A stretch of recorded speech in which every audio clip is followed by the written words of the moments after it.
A literary philosopher may imagine that moral harmonies presuppose reason, yet in the generative order of nature, the opposite is the case. Many a harmony must be established in the cosmos and in some animal psyche before reason dawns on any living mind. The political result of this is that moral harmonies may exist in society without reason having ever puzzled any of its members, or society ever having a mind of its own. Reason is a species of insight by which essential relations are seen to obtain between ideal terms. It therefore cannot arise before animal sensibility has offered such terms to actual attention. Until the stress of anxious life has given the mind time to pause and notice the peculiar character of one given term contrasted with the peculiar character of another, as, for instance, the difference when a cloud suddenly hides the sun between sunshine and shade. Before reason exists, there must be, therefore, not only a varied sensibility in the psyche,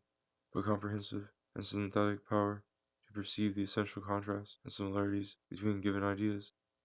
and eventually to designate these contrasts and similarities by appropriate words. The moral quality which concerns us in politics accrues to reason when the contrasted or implicated terms designate actions or the fruits of action. Now, the human psyche being exceptionally complex and plastic, its passions are too simultaneous and conflicting to allow a simple round of distinct and unequivocal actions, such as blesses most animals, so that the more a man's interests ripen and multiply,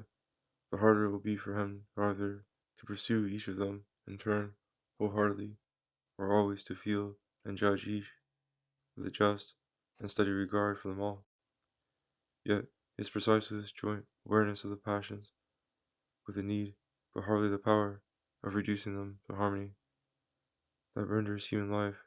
de jure rational and de facto tragic. Hence the paradox that the one animal who calls himself rational is the most inconsistent in his will and most distracted in his thoughts, and is alone capable of despair and suicide, while the heavenly bodies that have no mind, and the brutes that have very little, seem to the philosopher to preserve a wonderful order, irrational indeed in its existence and lack of an ultimate raison d'etre, but normal and regular in its method. Had the conflicting impulses that madden a man been distributed among separate creatures, they might have formed links in a perfect economy of nature, where discords all presuppose vital harmony in the parts and continually induce some dynamic balance in the whole. The miracle of essential vital offices, performed regularly by one organism for another, occurs in nature by chance,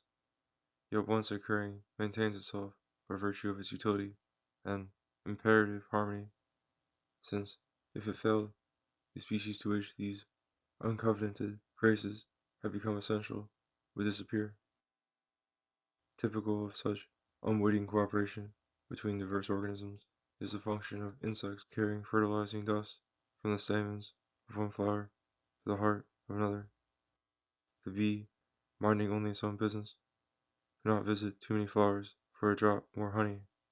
and then innumerable seeds follow where they will be dutifully fertilized, which otherwise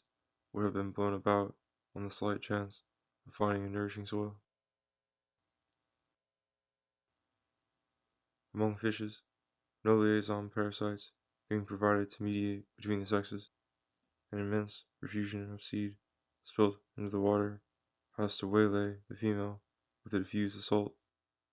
while in land animals, male weapons automatically unsheathed at propitious moments have to be developed, and graces and arts of courtship to secure a direct and violent union of the sexes. Sic vos non vovis, nature seems to decree satirically, and the deepest irony of all appears in the prolonged, apparently irrelevant emotions of both parties in human love affairs. This is what Hegel called the List der Natur, the guile of nature, and what Schopenhauer made metaphysically farcical by saying that the force that drew lovers together was the will to live of the child that they might, or might never, have. How accidentally, and how imperfectly, these moral harmonies take root may be seen in maternal love, so powerful and self-sacrificing at first, and in tragic crises. Yet love amid the drudgery and worries of indignance soon becomes irritable and even cruel. If mothers were allowed habitually to neglect their young children, the race would die out, though we shall survive continual beatings and howlings and terrible average infant mortality, if only there are love affairs and births enough. Families and tribes do constantly die out, and the vacancy sooner or later is filled by others whose balance of propensities fitted better to the balance of their circumstances. Barren experiments and reverse successes fill the whole course of history. Myths about the wiles of nature or the magic influence of alien or future interests describe moral harmonies more firmly rooted in the world than any artificial cooperation can be. Not that cooperation, unselfishness, and sacrifice of any kind are difficult or rare in the complex equilibrium of nature,